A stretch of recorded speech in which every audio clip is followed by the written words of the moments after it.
Mutiara Hikmah Official, menyingkap hikmah di balik sunnah.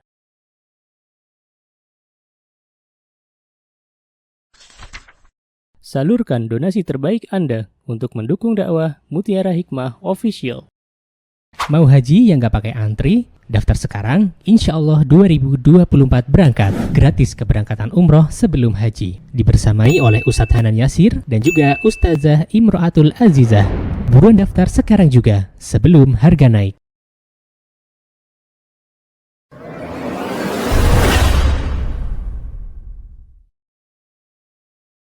Baik, jamaah hadirin rahimani wa rahimakunallah.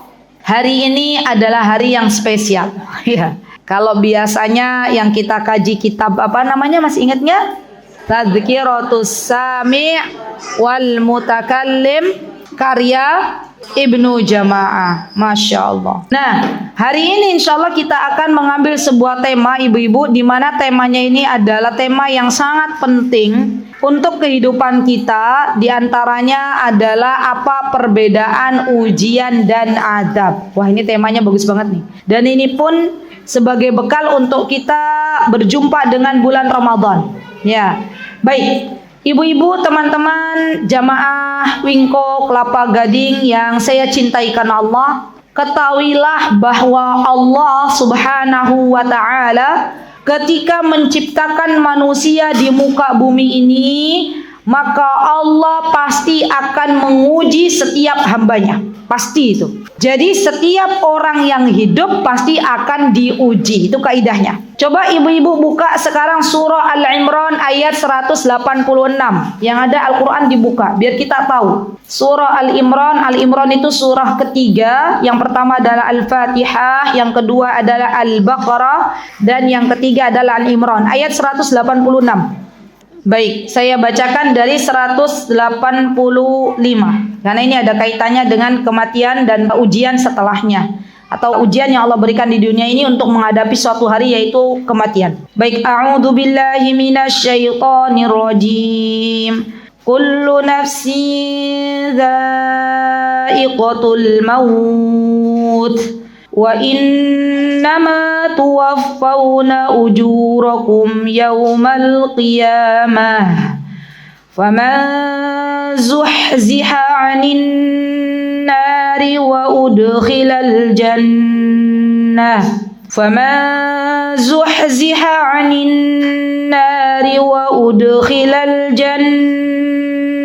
faqad faz wa mal hayatud dunya illa mata'ul ghurur. Latublawunna fi amwalikum wa anfusikum wa latasma'unna minal ladhina utul kitaba min qablikum wa minal ladzina asyraku adzan katsira wa in tasbiru wa tattaqu fa inna dzalika min azmil umur. Lihat Bu, dalam surah Al-Imran ayat 185 dan 86, Allah Subhanahu wa Ta'ala memberitahukan kepada kita bahwa setiap jiwa ini pasti akan menemui yang namanya kematian. Ya, tidak ada Bu, kita tinggal di dunia selamanya, tidak ada. Semua yang punya jiwa pasti akan menemui yang namanya kematian. Dan Allah Subhanahu wa Ta'ala akan membalas dari setiap apa yang dilakukan oleh hambanya ketika berada di dunia pada hari kiamat. Orang yang ketika diuji oleh Allah dia bersabar, maka Allah akan tampakkan balasannya nanti pada hari kiamat. Orang yang ketika di dunia sukanya tidak bersabar, mencela kesana kemari, mengeluh, maka Allah pun akan tampakkan balasannya nanti di hari kiamat.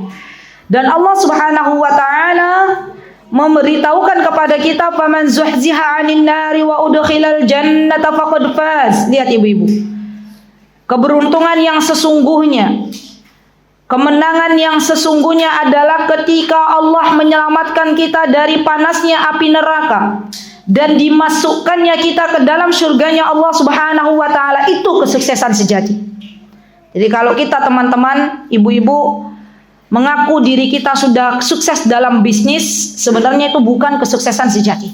Kalau kita mengaku diri kita sudah bahagia di dunia ini, maka itu sejatinya bukan kebahagiaan sejati. Kapan kebahagiaan sejati kita peroleh? Kalau Allah sudah memasukkan kita semuanya ke dalam surga.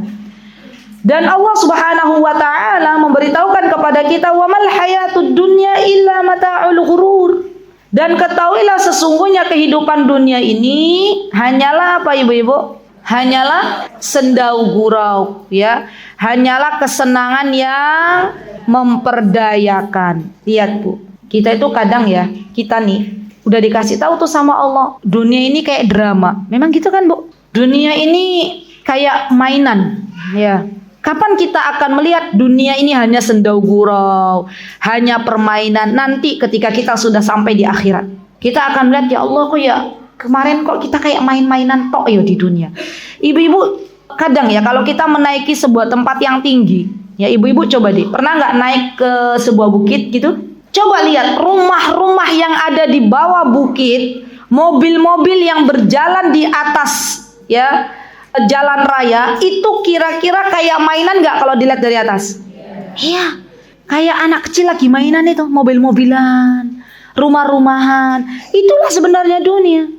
Belum lagi orang-orang yang ada di dalam dunia itu, yang baik kadang tiba-tiba jadi tidak baik. Yang awalnya orang yang misalnya waliyadzubillah di dalam hatinya ada kemunafikan, dia pura-pura baik. Itu kan ada di dunia ini. Yang dia hanya berbungka manis di depan kita, tetapi ternyata mencoba untuk memfitnah di belakang kita. Itu ada di dunia. Nah, untuk apa sih Allah Azza wa Jalla menciptakan kita di dunia ini dan memberitahukan kepada kita bahwa dunia ini adalah tempat sendau gurau belaka, tempat yang memperdayakan? Ternyata Allah punya sebuah tujuan. Apa tujuannya? Surah Al-Imran ayat 186. La tublawunna fi amwalikum wa anfusikum. Kata Allah, sungguh akan diuji terhadap hartamu dan dirimu. Jadi kita ini teman-teman ketika masuk ruangan yang bernama dunia, kita itu sedang berada di ruangan ujian. Ya. Orang kalau teman-teman nih, kalau kita sadar betul bahwa kita sedang berada di sebuah ruangan di mana kita sedang mengerjakan ujian demi ujian dari Allah Subhanahu wa taala, harusnya kita siap nopo siap, Bu? Siap. Ibu-ibu masih ingat nggak dulu waktu zaman kita tuh apa sih namanya? Kalau sekarang kan ASPD, Eptanas ya zaman kita dulu ya. Eptanas, ruang ujian. Apa singkatan Eptanas? Evaluasi belajar tahap akhir nasional. Masya Allah panjang kali lebar. Ya. Disingkatlah jadi Eptanas. Itu ibu-ibu, saya tanya deh sama ibu-ibu. Kalau kita masuk ruang ujian Eptanas zaman dulu kala, kita siap nopo siap Bu menghadapi setiap soal? Harus siap. Ya. Sampai ada orang tua untuk anaknya menghadapi Eptanas biar sukses ketika menghadapi ujian sebelumnya, dimasukkan ke lembaga-lembaga les, bimbingan-bimbingan. Untuk apa semuanya? Biar siap. Dan ada nggak orang sudah masuk ke ruang ujian, lihat soalnya susah, tiba-tiba dia keluar nggak balik lagi? Ada. Kalau yang orangnya nggak waras, ya kalau waras semua kan pasti di jalan itu. Iya nggak ibu-ibu? Nanti kalau keluar nggak lulus, ya. Jadi mau nggak mau dijalani nggak Bu? Walaupun nanti keluar dari ruangan Eptanas kepalanya tuing-tuing gitu ya. Kepalanya keliyeng karena soalnya terlalu susah. Tapi kan tetap dihadapi Bu. Nggak ada yang kabur. Ya. Kenapa? Karena tahu di belakang ada pengawas. Iya nggak Bu? Nanti kalau kabur nggak balik mesti dicari tuh. Geger satu sekolah. Ya kenapa kamu nggak ujian? Padahal ini Eptanas ya, Masya Allah. Sama Bu. Kita ketika di dunia, apapun problem, ujian, masalah yang Allah berikan, kita nggak bisa lari Bu. Kalaupun ada orang bunuh diri itu bukan solusi. Justru itu akan menambah lagi masalah-masalah berikutnya. Jadi ini zaman sekarang tuh banyak sekali anak-anak muda generasi stroberi Yang mentalnya tuh melempem. Sedikit menghadapi problem bunuh diri, sedikit menghadapi ujian yang Allah berikan bunuh diri. Beda dengan orang-orang zaman dulu, ya menghadapi masalah, menghadapi problem dihadapi. Dan ketahuilah bahwa siapapun yang hidup di dunia ini pasti diuji. Allah menguji apa? Menguji harta kita, menguji diri kita. Bagaimana menguji harta? Apakah yang namanya ujian itu selalu konotatifnya miskin? Selalu persamaannya miskin? Ternyata tidak, Bu. Ujian harta itu termasuk di dalamnya ketika Allah Azza wa Jalla memberikan banyak harta kepada seorang hamba. Ketika Allah Azza wa Jalla memudahkan seorang hamba untuk mendapatkan harta yang banyak di dunia ini, itu juga ujian. Allah pengen lihat, kalau Allah titipkan amanah harta yang banyak kepada diri seorang hamba, apakah dia akan berbagi kepada orang lain, atau justru dia hanya berfoya-foya dengan harta tersebut? Apakah ia gunakan hartanya di jalan Allah untuk beribadah kepada Allah, untuk haji, untuk umrah, untuk sedekah, untuk nolong fakir miskin, untuk membangun masjid, atau dia hanya mengoleksi tas-tas branded yang ada dalam kehidupannya? Itu kan ujian, insya Allah. Justru kadang ya Bu, orang itu akan lebih mudah menerima ujian manakala disedikitkan harta oleh Allah. Ya. Jangan kira orang kaya itu nggak diuji. Orang kaya tuh diuji oleh Allah. Bahkan Rasulullah SAW mewanti-wanti besok pada hari kiamat yang akan ditanya oleh Allah dari 4 pertanyaan apa, Bu? Harta. Dari mana dan untuk apa? Kalau orang miskin hartanya cuman punya uang 1 juta, itu pun ya setiap bulan itu ketar-ketir, ya nggak nyampe 1 juta, kadang 500.000. Ditanya sama Allah, berapa yang kau dapatkan? 500.000. Untuk apa kau gunakan? Untuk makan ya Allah, untuk berinfak kalau berangkat ke masjid nyemplungin 5.000 ya Allah, misalnya. Selesai, sudah. Orang kaya yang setiap bulan dapatnya 1M, 2M, 3M, ya misal contoh. Ditanya sama Allah, bagaimana tuh uang 1M, 2M? Ya Allah, saya gunakan untuk ini. Kenapa engkau bermaksiat kepadaku? Yang miskin sudah duluan, yang kaya masih dihisab. Ya. Berat, Bu. Jadi sekarang yuk bismillah. Setiap apa yang Allah beri dari harta kita terima dulu. Tidak usah kita banding-bandingkan dengan orang lain. Tidak usah kita mengira orang kaya itu hidupnya lebih enak. Orang kaya juga punya problem, Bu. Ya, Allah itu menguji hamba itu dari berbagai macam ujian. Oke, ada orang yang diuji dengan ekonominya. Ya, misalnya dia untuk harta, untuk ekonomi sulit. Tapi Allah berikan kenikmatan, keluarganya menjadi keluarga sakinah mawaddah warahmah. Anak-anaknya Allah mudahkan untuk menjadi penghafal Quran. Saya pernah jumpa dengan orang-orang yang seperti itu. Masya Allah. Saya pernah jumpa, Bu, dengan orang yang rumahnya saja masih ngontrak, yang kalau mau misahkan anaknya untuk tidur, beliau Masya Allah sudah kenal ngaji. Kalau mau misahkan anaknya untuk tidur tuh nggak bisa dipisah kecuali disekat pakai papan. Tapi dari rumah itu Masya Allah, dari 5 anaknya 3 anaknya sudah menjadi penghafal Al-Quran. Masya Allah. Saya juga pernah berjumpa dengan seorang ibu. Saya lihat Allah berikan itu gambaran untuk dijadikan ibrah bagi kehidupan saya. Saya pernah jumpa dengan seorang ibu yang mobilnya aja Masya Allah kayak showroom. Ya. Kalau mau pergi tuh sampai bingung, ya mau bawa mobil yang mana gitu ya. Itu ada loh, Bu, yang begitu. Ada, Masya Allah, Allahumma barik ya. Tapi ternyata dia punya problem. Problemnya apa, Bu? Anaknya terkena narkoba. Allah uji anaknya, Allah berikan kelapangan rizki. Nah, jadi yuk kita bersyukur dulu, Bu. Alhamdulillah ya Allah. Yuk kita bilang Alhamdulillah. Jadi setiap orang itu diuji masing-masing. Apakah ia bersabar ketika Allah sempitkan rizkinya? Apakah ia bersyukur ketika Allah luaskan rizkinya? Dua-duanya baik. Ya, sabarnya orang yang disempitkan rizki itu bisa mengangkat derajat. Syukurnya orang yang diluaskan rizki itu juga bisa mengangkat derajat di hadapan Allah Subhanahu wa ta'ala. Baik, dan ternyata ya ibu-ibu, semakin kuat iman seseorang, sebagaimana para nabi, ya mereka itu Masya Allah imannya sudah gak diragukan. Mereka hamba-hamba pilihan Allah Subhanahu wa taala yang telah Allah titipkan risalah untuk disampaikan kepada kita umatnya. Maka mereka itu ujiannya semakin berat, Bu. Kalau ada yang bertanya, "Ustazah, ngeri kali. Orang kalau imannya semakin kuat kok ujiannya semakin berat?" gitu ya. Iya, bukan berarti Allah nggak cinta. Tapi Allah angkat derajatnya nanti di surga dengan surga yang paling indah, surga yang paling bagus. Maka caranya Allah uji para nabi dengan ujian yang sangat berat. Rasulullah sallallahu alaihi wasallam ketika ditanya oleh para sahabat, "Ya Rasulullah, ayyun nasi asyaddu bala'an?" Ya Rasulullah, siapakah yang paling berat ujiannya di muka bumi ini? Apa kata Rasulullah? Apakah Rasulullah mengatakan umatku? Ternyata Rasulullah tidak mengatakan itu. Rasulullah mengatakan qala al-anbiya'u tsummal amsal fal amsal. Yang paling berat ujiannya adalah para nabi.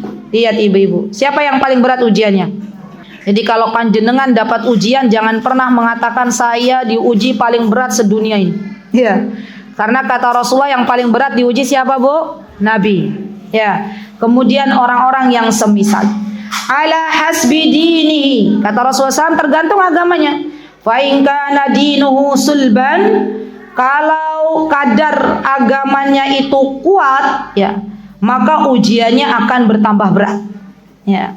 Wa in kana fi dinihi riqqatun ubtuliya ala hasbi dinihi, maka kalau kadar agamanya lemah, dia diuji sesuai dengan kadar keimanannya. Bu, pernah dengar nggak siapa nabi yang diuji dengan sakit oleh Allah Subhanahu wa taala?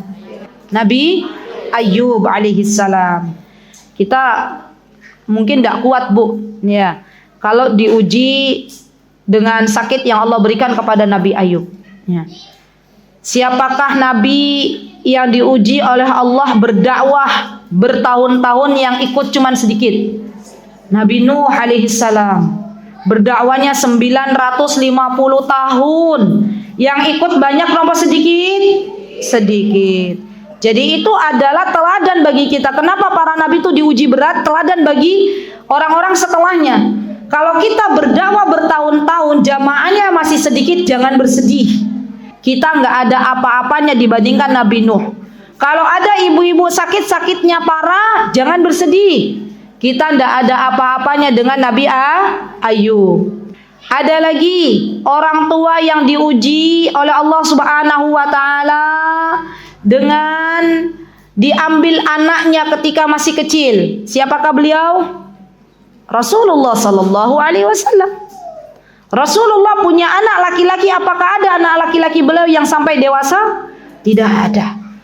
Allah uji Rasulullah SAW dengan kehilangan buah hati yang tercinta. Jadi kalau ada ibu-ibu yang diuji oleh Allah Subhanahu Wa Taala dengan kehilangan buah hati yang baru lahir atau yang masih kecil, sesungguhnya Rasulullah pernah diuji demikian. Tapi memang semuanya Masya Allah gitu loh. Masya Allah, benar-benar itu tuh apa ya istilahnya, benar-benar ujian yang sangat-sangat luar biasa. Dan ini adalah teladan bagi kita. Siapakah Nabi, ibu-ibu, yang di rumahnya itu nggak ada makanan berhari-hari? Rasulullah Shallallahu Alaihi Wasallam. Jadi kalau ada ibu-ibu sehari sehari nggak punya beras, itu ujian dari Allah. Rasulullah pun pernah di rumah beliau udah ada apa-apa yang bisa dimakan. Ya Allah. Ya. Jadi para nabi itu ujiannya berat, Bu, berat. Kita nggak bisa, Bu, nggak bisa untuk menyamai ujiannya para nabi. Ya. Ada nabi yang diuji dengan istrinya yang gak solihah. Ada. Siapakah beliau? Nabi Lut alaihissalam. Ya kan? Nabi Lut istrinya gak solihah. Ya. Ada nabi yang diuji dengan anaknya yang gak solih, istrinya gak solihah. Siapa? Nabi Nuh. Ya. Semua sudah ada tuh. Allah sudah gambarkan jelas tuh. Untuk apa ibu-ibu? Untuk penguat orang-orang setelahnya. Jadi ujian yang Allah berikan kepada para nabi itu diantaranya untuk mengangkat derajat mereka di akhirat nanti dengan mendapatkan surga yang paling tinggi. Baik. Nah, kenapa sih Allah berikan ujian kepada kita, Bu? Yang pertama, ujian yang Allah berikan kepada kita itu untuk menghapuskan dosa-dosa kita. Ya. Kita semuanya pernah melakukan dosa. Apalagi dosa saya lebih banyak, Bu, daripada dosanya ibu-ibu. Saya bisa duduk di sini di depan ini karena Allah Azza wa Jalla yang menolong saya. Kalaulah bukan karena Allah, kalaulah bukan karena Allah menutup aib-aib saya, maka dosa saya jauh lebih banyak daripada dosa ibu-ibu. Dan beginilah seharusnya kita bersikap terhadap hamba Allah yang lain. Jangan pernah kita menganggap kita sok suci. Jangan pernah kita menganggap kita sok benar. Jangan pernah kita menganggap kita tidak pernah melakukan dosa. Katakan pada diri kita bahwa dosa kita itu menumpuk. Dosa kita itu banyak. Sadar atau tidak sadar, kadang kita mengeluh di dalam hati kita. Sadar atau tidak sadar, kadang kita ngomongin orang. Sadar atau tidak sadar, kadang kita tidak maksimal dalam sholat. Sholat kita, Allahu Akbar, masih keinget dunia. Itu semuanya adalah sesuatu yang tidak disukai oleh Allah Subhanahu wa taala, dan ini ditulis oleh Allah Subhanahu wa taala dengan sebuah maksiat. Jadi bagaimana tuh caranya Allah Azza wa Jalla menghapuskan dosa-dosa kita? Di antaranya Allah berikan ujian kepada kita, ya.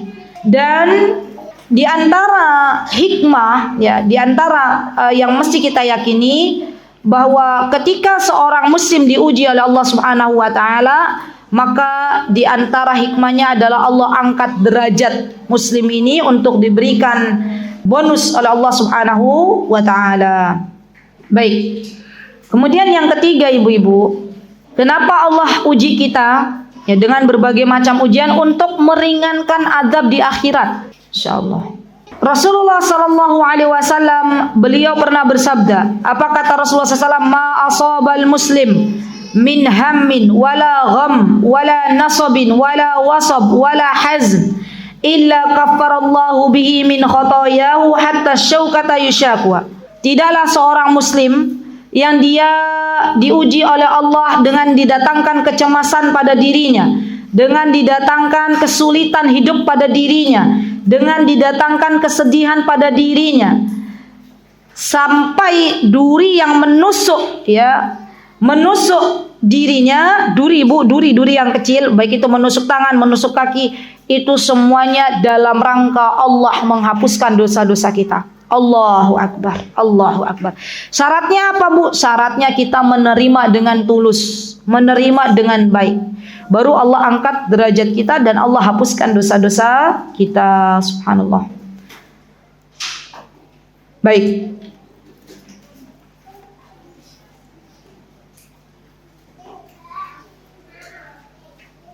Ibu-ibu yang saya cintai karena Allah, saya pernah baca sebuah hadis di mana hadisnya panjang, tapi saya berusaha untuk menyederhanakan apa yang disampaikan dalam hadis Rasulullah SAW. Jadi suatu hari kelak, Bu, di akhirat itu Allah akan tampakkan kepada hamba-hambanya yang lain. Allah panggil Fulana bin Fulan. Nah, Fulana bin Fulan ini dulu waktu di dunia ujiannya berat. Ya, misal contohnya, dia hidup, ya, anaknya misalnya dari ketiga anaknya semuanya sakit, gitu ya. Orang tuanya sakit, rumahnya misalnya belum punya rumah sendiri. Allah uji bertubi-tubi dengan ujian. Suaminya misalnya belum mau sholat, diuji dengan banyak ujian, dia bersabar. Maka Allah Subhanahu wa ta'ala di akhirat nanti akan memberikan pahala yang berlipat-lipat. Allah akan berikan pahala yang banyak, sampai orang-orang yang ada itu berkata kepada Allah, wahai Rabbku, kalau aku tahu pahala yang besar ini engkau berikan kepada Fulana bin Fulan, ya maka aku pun pengen mendapatkannya. Ya Allah, kembalikan ke dunia dan tidak apa-apa. Ya, kata orang-orang yang nggak diuji berat ini, tidak apa-apa ya Allah, uji saya sampai kalaupun saya menggunting-gunting, ya, badan saya dengan ujian yang berat itu tidak apa-apa, karena engkau ternyata menyiapkan begitu besar pahala yang diberikan kepada orang-orang yang bersabar dalam ujian yang engkau berikan. Tapi sudah tidak bisa lagi, kita sudah berada di negeri akhirat. Ya, Masya Allah. Dan ini benar-benar ibu-ibu, kita itu akan melihat ya orang-orang yang memang diuji oleh Allah dengan berbagai macam ujian tapi dia bersabar. Masya Allah. Dan saya mengapresiasi ya, Masya Allah, kepada para ibu-ibu yang diuji oleh Allah Subhanahu wa taala dengan berbagai macam ujian tapi dia bisa bersabar dalam menghadapinya. Allahu Akbar, Allahu Akbar. Ibu-ibu tahu, kalau ada seorang istri yang diuji oleh Allah Subhanahu wa taala dengan suami yang belum mau ngaji, yang belum mau sholat di masjid, maka bersabarlah. Ujiannya tidak seberat ujian Asia ketika menghadapi suaminya yang dijuluki dengan Fir'aun, yang dia mengaku dirinya Tuhan. Maka dalam hal ini apa yang mesti kita lakukan ketika Allah menguji dengan suami kita? Yang mesti kita lakukan adalah bersabar. Tetap kita doakan suami kita, dan ada masanya Allah itu akan berikan sebuah hadiah terbesar dalam kehidupan kita. Allah jadikan suami kita saleh. Yakinlah itu. Jadi kita itu kalau saya pikir-pikir ya Bu, misalnya nih contoh, saya tuh sering sama Allah diperlihatkan sesuatu dan itu akhirnya jadi ibrah buat saya. Ada orang tua yang memang diuji oleh Allah sebelum anaknya usia 10 tahun tuh anaknya Masya Allah tingkahnya aneh-aneh ya. Laki-laki, saya pernah lihat itu. Ada orang tua yang diuji sama Allah, ya Allah, sampai dia tuh gitu, sampai gitu ya, gemes. Dan beliau berjumpa dengan saya, waktu itu anaknya masih kecil. Saya bilang ke beliau, Bun, sabar Bun, banyak-banyak doain anaknya panjenengan biar Allah solihkan. Berjalannya waktu, alhamdulillah Allah berikan kepada saya masih melihat anak ini. Ya Masya Allah, anaknya mulai anteng. Ada adzan, sholat, berangkat. Masya Allah. Ngaji nggak perlu dioprek-oprek, mau ngaji. Saya kemudian berjumpa lagi dengan bundanya ini. Saya bilang, lihat Bun, jenengan sabar, nggak mengucap kata-kata yang tidak baik untuk anaknya panjenengan. Allah kasih sekarang, sebelum jenengan lihat di akhirat, Allah kasih panjenengan hadiah tuh anaknya Allah solihkan. Jadi gini loh Bu, kita itu kalau diuji oleh Allah, baik itu dengan anak, dengan suami, dengan apapun, sabar dulu aja. Nanti kalau kita sudah sabar, Allah akan kasih kita hadiah. Dan hadiahnya Allah itu kadang Allah percepat di dunia sebelum di akhirat. Ya. Sampai kapan Ustazah kita bersabar? Sampai Allah wafatkan kita. Gimana Ustazah kalau Allah Azza wa Jalla belum ijabah doa saya? Saya sudah berdoa, ya Allah solihkan suamiku, tapi ternyata suamiku nggak solih-solih sampai saya meninggal, misalnya. Misal contoh, berarti Allah simpankan doa panjenengan, sabare panjenengan, dan Allah akan memperlihatkan panjenengan hadiah terbesar di akhirat. Allahu Akbar. Dan ini ada loh yang seperti itu. Ya. Jadi mulai hari ini yuk bismillah kita mulai mendekat kepada Allah, mulai bersabar, meminta kepada Allah, sabar dengan ujian yang Allah berikan, karena sesungguhnya tidaklah Allah berikan ujian kepada kaum muslimin kecuali Allah ingin menghapus dosa-dosanya dan Allah ingin mengangkat derajatnya di akhirat nanti. Baik. Nah, yang kedua ibu-ibu, kita sudah membahas tentang ujian, dan ujian tuh macam-macam apa? Macam-macam problem, macamnya ya. Beraneka ragam. Sekarang yang kedua adalah adab. Berarti apa toh bedanya antara ujian dan adab? Ya. Baik. Syekh Shalih Fauzan hafizahullah taala, beliau pernah ya dalam cuplikan video yang beliau sebutkan ketika ada yang bertanya, ya Syekh, bagaimana kita membedakan ini adalah adab dan ujian dari Allah? Maka Syekh mengatakan, apa kata Syekh?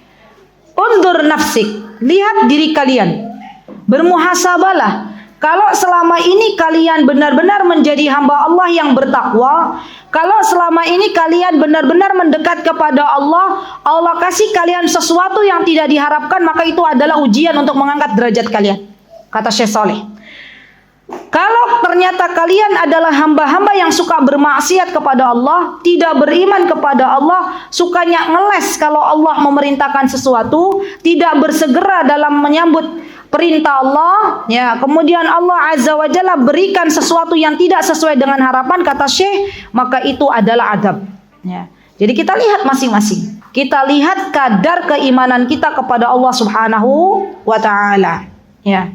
Dan Allah Subhanahu wa taala ya akhwat, ketika memberikan adab kepada hambanya, maka Allah tidak serta-merta langsung memberikan. Allah biasanya mengutus terlebih dahulu orang-orang pilihan Allah untuk mengingatkan hamba tersebut agar tidak bermaksiat kepada Allah. Iya enggak, Bu? Pernah enggak sih kita lihat ada orang bermaksiat kepada Allah, tiba-tiba ujug-ujug Allah kasih adab yang sangat pedih di dunia? Kan tidak ada, kecuali Allah sebenarnya sudah mengingatkan orang-orang yang bermaksiat, yang hobinya bermaksiat itu dengan dihadirkannya ustadz, dihadirkannya ustazah, dihadirkannya syekh, dihadirkannya syekho. Untuk apa? Memberikan peringatan. Lah bagaimana manusia ini saking dolimnya kepada Allah, ada ustadz memberikan peringatan, dibubarkan kajiannya. Nah, ini padahal Allah tuh sayang kepada hambanya, diingatkan, dihadirkan ustadz fulan, ustazah fulana, mengingatkan ayo kembali kepada Allah, jangan terlalu jauh dari Allah. Kalaulah ada dosa, mari kita bertaubat kepada Allah. Itu baik, ibu-ibu. Jadi mohon dengan sangat ya, ayo bismillah. Kalau memang itu kajiannya tidak ada sesuatu yang bertentangan dengan syariat, Bu, yuk jangan dibubarkan. Itu tuh hadiah dari Allah, Bu. Di antara musibah yang akan kita sesali adalah ketika Allah mewafatkan para ulama, ketika Allah mewafatkan orang-orang yang berilmu, ketika Allah mewafatkan orang-orang yang suka memberi nasihat. Itu kita akan nyesel. Kenapa? Secara tidak langsung Allah angkat ilmu dari muka bumi ini. Kalau yang Allah sisakan orang-orang yang jahil, orang-orang yang nggak tahu agama, yang ada di muka bumi ini adalah kerusakan, Bu. Betul, kerusakan. Kerusakan demi kerusakan ada. Pencurian di mana-mana, pembunuhan di mana-mana. Kenapa? Karena orang baiknya, orang yang biasa ngasih nasihatnya didolimi oleh orang lain. Ya. Jadi bersyukurlah kepada Allah manakala Allah mengutus orang-orang yang memberikan ya tausiah, memberikan peringatan kepada kita. Itu adalah hadiah dari Allah Subhanahu wa taala. Baik. Nah, kemudian ibu-ibu yang saya cintai karena Allah, adab itu biasanya Allah berikan kepada siapa? Biasanya Allah berikan kepada orang-orang kafir. Ya, orang-orang kafir yang tidak beriman kepada Allah, Allah kasih adab. Contohnya apa? Misalnya adabnya orang-orang terdahulu. Ya, ketika Allah Subhanahu wa taala memberikan banjir yang sangat luar biasa kepada siapa? Kepada penduduk Sabah. Ya, jadi dulu tuh begini, Bu. Ini kisah nyata. Kami pernah ya mendatangi sebuah negeri di Yaman sana, di mana nama negerinya itu, nama kotanya adalah Ma'rib. Ya. Ma'rib itu kalau di dalam Al-Quran ini ada di surat Saba. Coba boleh dibuka surah Saba. Kalau di Quran Madinah ada di halaman 428. Di Quran Indonesia halaman berapa?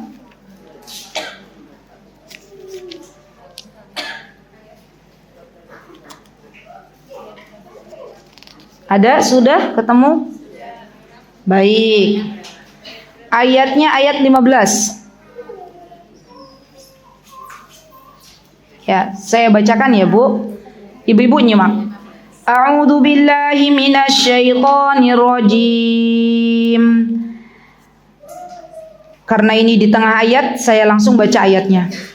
Laqad kana li sab'in fi maskanihim ayah jannatani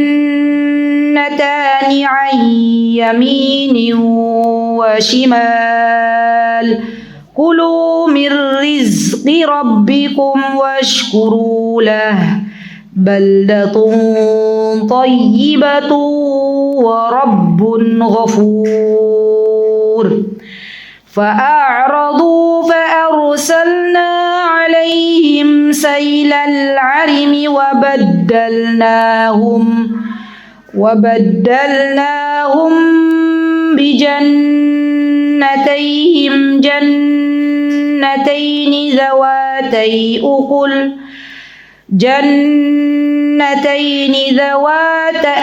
jannataini dhawatai ukulin khamtin wa athli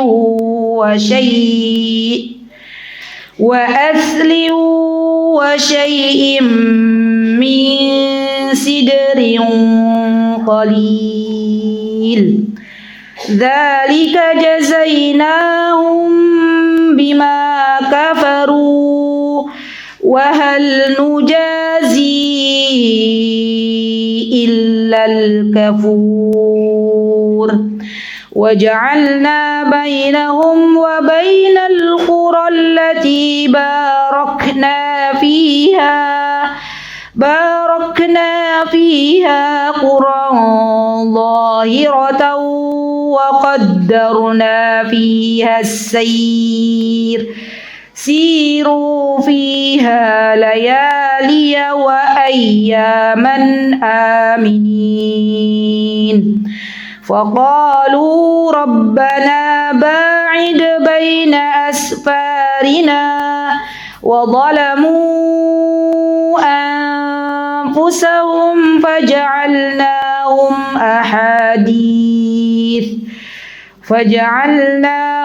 أحاديث ومزقناهم كل ممزق إن في ذلك لآيات لكل صبار syakur. Sudah ayatnya ini ya. Baik. Saya akan berkisah tentang sesuatu yang pernah kami datangi langsung tempat ini. Jadi begini, Bu.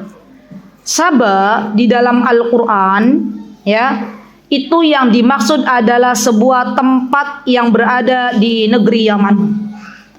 Tepatnya di sebuah kota yang bernama Ma'rib.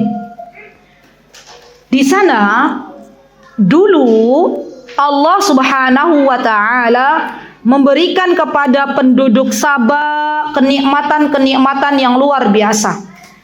Sampai-sampai, Bu, saya pernah mendapatkan cerita dari orang yang tinggal di Sabah itu, dan ini ceritanya temurun. Ceritanya turun-temurun dari neneknya gitu.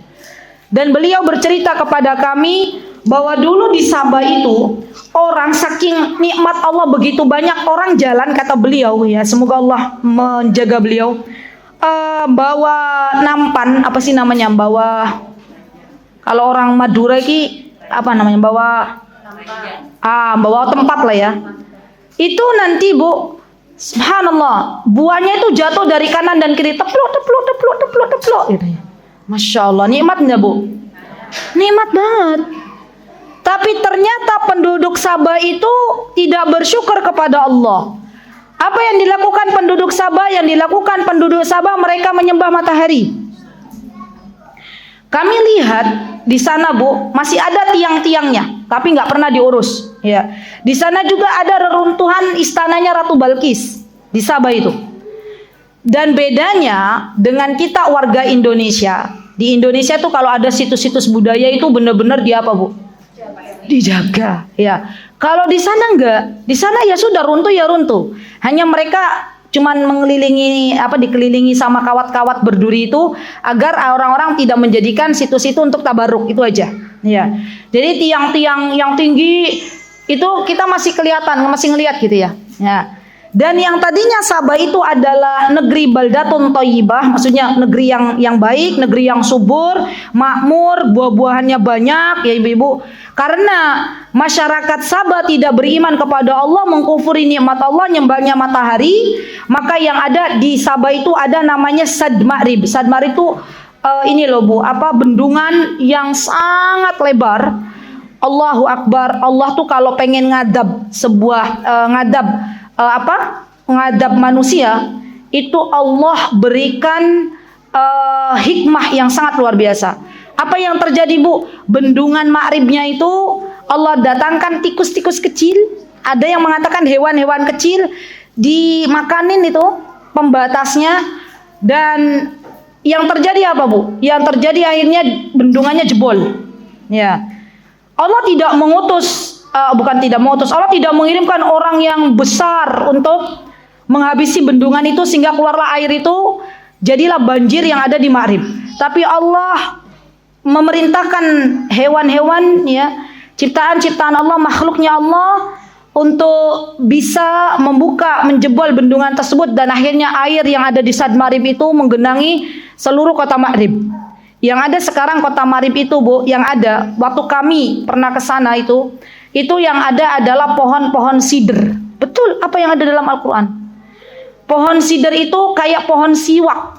Bukan di sini di sini bukan sebentar. Sidr, afan. Di sana hanya ada dua, sidr.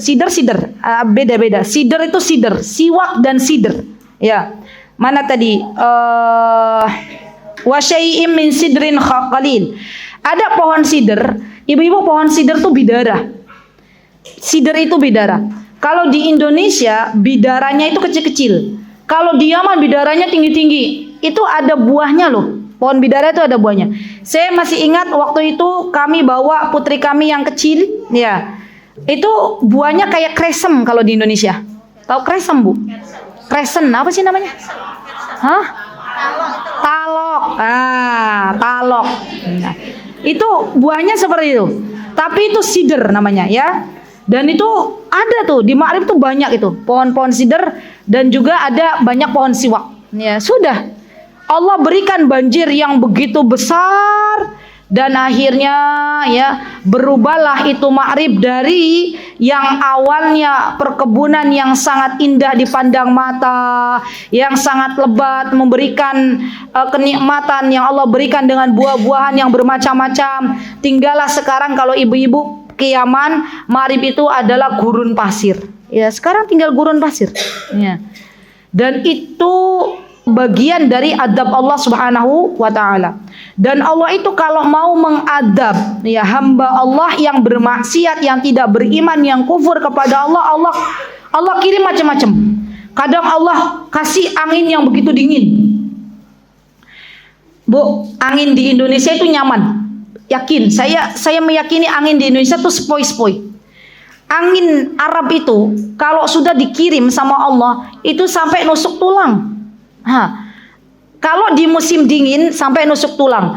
Kalau anginnya yang Allah kirim di musim panas itu sampai panas, ya, ke kulit tuh bek itu panas. Ya. Dan ini bagian dari adab. Kalau Allah kirim kepada orang-orang yang tidak beriman.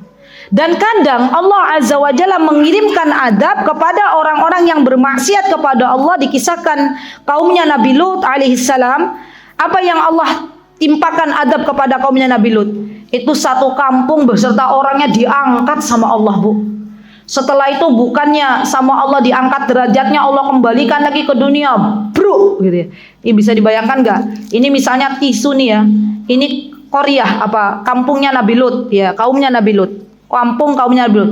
Diangkat sama Allah, dibalikin lagi, bluk. Sak manusianya, ya.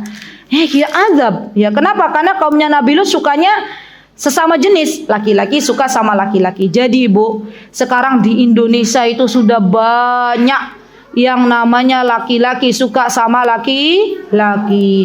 Ingat ya, jangan sampai waliyadzubillah Allah turunkan azab seperti azabnya kaumnya Nabi Lut. Jadi apa Ustaz yang bisa kita lakukan? Didik anak laki-laki kita. Banyak-banyak berdoa kepada Allah. Ya Allah, aku punya anak laki-laki, ya Allah.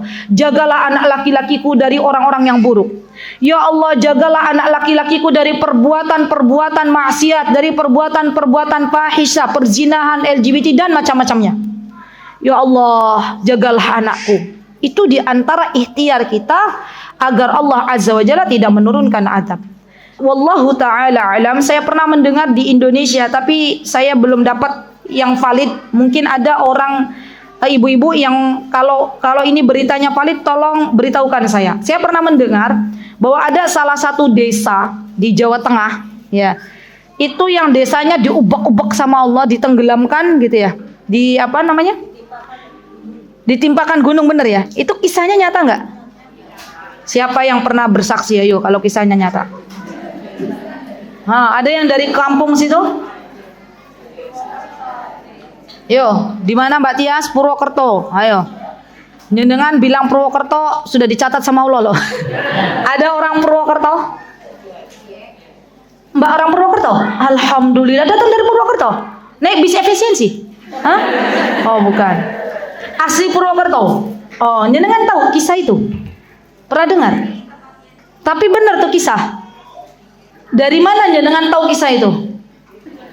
Kalau internet belum tentu valid ya. Dari Ustadz. Dari Ustadz. Ustadznya pernah menyaksikan itu kah? Sepertinya iya. Tahun berapa kalau pernah menyaksikan? 50-an. Tapi itu terjadi di Indonesia. Jadi ceritanya kayak mana? Cerita yang validnya. Gunung. Orang-orang di desa itu apa yang mereka lakukan sehingga Allah menimpakan gunung kepada mereka? Zina, penyuka sesama jenis, terus mabuk. Biasanya kalau zina tuh temennya mabuk tuh. Nah, kalau sudah mabuk, paketannya apa bu? Mabuk, judi, zina. Itu udah paketan itu, gitu ya. Nah bu, nih bu nih. Kalau sudah ada desa yang seperti itu, kampung seperti itu, maka wajib bagi yang berilmu di dalamnya untuk beramar ma'ruf nahi mungkar. Kalau sampai orang yang berilmu ada di dalam kampung yang bermaksiat kepada Allah, dia nggak beramar ma'ruf nahi mungkar, tidak berdakwah, maka orang berilmu itu juga kena. Ya, ngeri ya bu. Ya, dan itu adab dari Allah Subhanahu Wa Taala. Jadi sekali lagi bahwa untuk membedakan apakah itu adab atau ujian dilihat dari individunya, dilihat dari personalnya.